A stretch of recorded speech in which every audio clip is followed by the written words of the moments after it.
자, 이제 그림을 한번 봅시다. 그림. 조선 15세기, 16세기 좀 나누어서 한번 조선 전기를 다시 한번 좀 나눠볼게요. 15세기 대표적인 그림이 있다면 몽유도원도를 또 빼놓을 수가 없죠. 몽유도원도.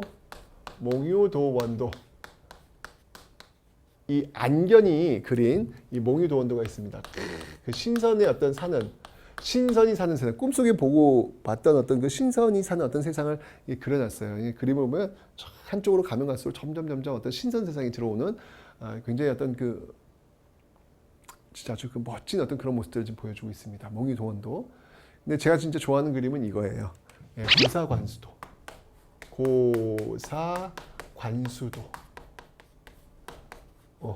이 고사관수도를 그린 인물은 바로 강희안입니다.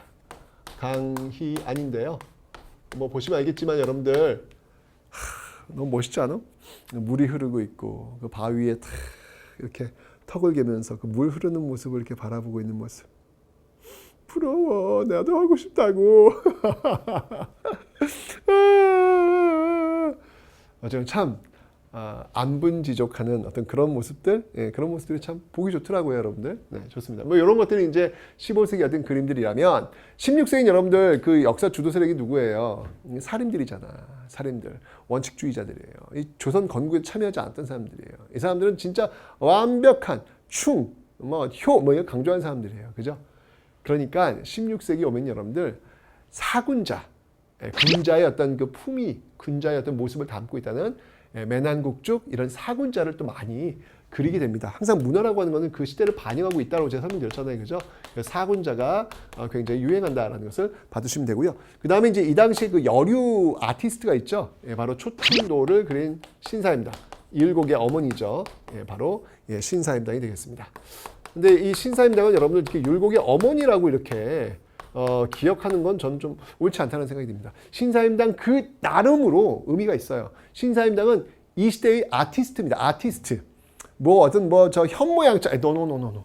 시대가 어느 시대인데 현모양처는. 그냥 이 시대 누구도 할 수 없었던 굉장히 어려웠던 그런 환경 속에서 여자들이 이런 것들을 그린다는 게 말이 안 되는 거였거든요. 그렇지만 그런 어떤 어려운 환경을 뚫고 자신의 어떤 그림 세계를 만들어냈던 바로 신사임당 초충도 아티스트로서 여러분 예술가로서 좀 기억을 좀 해주셨으면 좋겠습니다. 됐죠?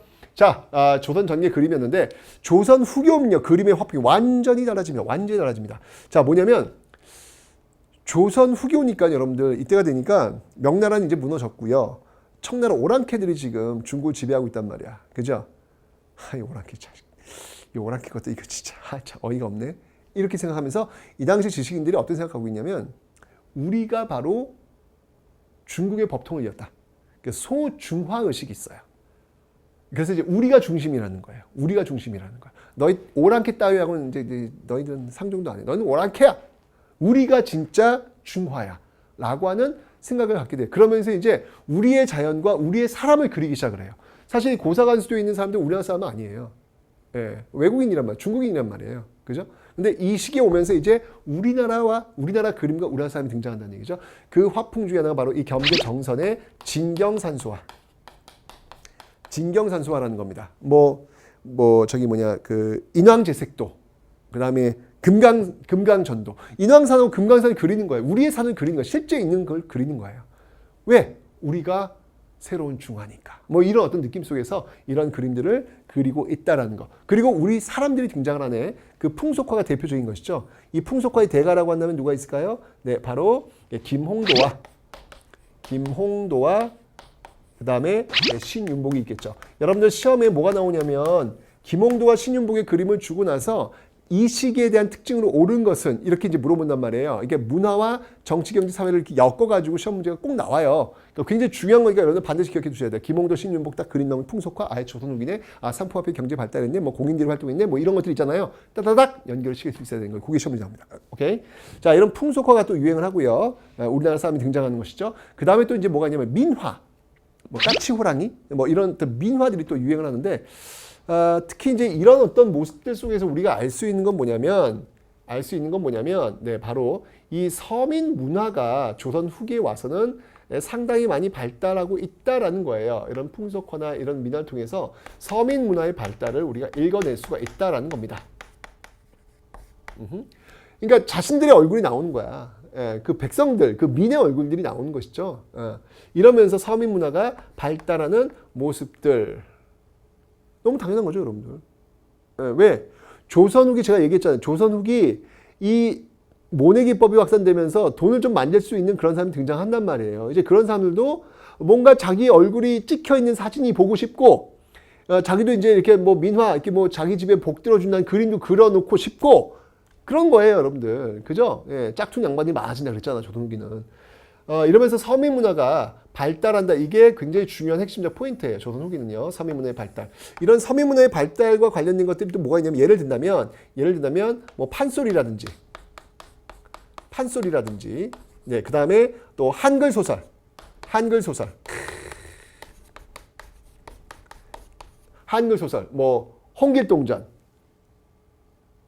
뭐 심청전. 뭐 춘향전. 뭐 이런 것들 있잖아요, 여러분들. 이거 여러분 이런 이야기의 공통점이 뭔지 알아? 신데렐라 스토리야, 신데렐라 스토리. 보잘것 없는 사람들이 부귀영화를 누린다는 그런 이야기 아닙니까? 그러니까 이게 바로 그 당시 서민들의 소원이야, 소원. 이런 소망들을 담고 있는 한글 소설들. 이걸 또 읽어주는 사람은 또 인기 폭발이에요. 예. 전기수 뭐 이게 또 뭐 저기 뭐 책회 뭐 책 빌려주는 사람들 뭐 이걸 또 이야기하는 사람들 아주 이 당시는요 아주 뭐 서민들이 그냥 폭발적으로 아주 이런 이야기들이 아주 그냥 빠져드는 그런 모습들. 남다른 거 아니에요? 여러분들도 왜 드라마 보면서 그냥 푹 빠져 있잖아요. 똑같은 모습이었습니다, 이 당시에도요. 그죠? 그래서 이런 어떤 모습들이 지금 나타나고 있더라. 조선 후기 아주 중요한 포인트가 바로 여기서 시험에 잘 나오니까 반드시 기억하시라 라는 설명을 드렸습니다. 됐죠? 자, 이제 자기를 볼게요. 자기 도자기를 볼 텐데 15세기는 이게 분청사기, 이게 이제 고려의 어떤 청자의 어떤 영향을 받아 분청사기 유행했고요. 16세기 사림리 정권 잡았잖아. 뭔가 지금 이 도학자들이란 말이에요, 도학자들. 그러니까 이 당시에는 백자, 그들을 담고 있는 백자가 아주 유행하고 있다라는 거. 그리고 조선 후기는요, 그 백자에 이제 이렇게 코발트류의 어떤 그 색깔을 집어 넣어가지고 이 청화백자가 또 유행했다라고 하는 거 기억하시면 되겠습니다. 됐죠?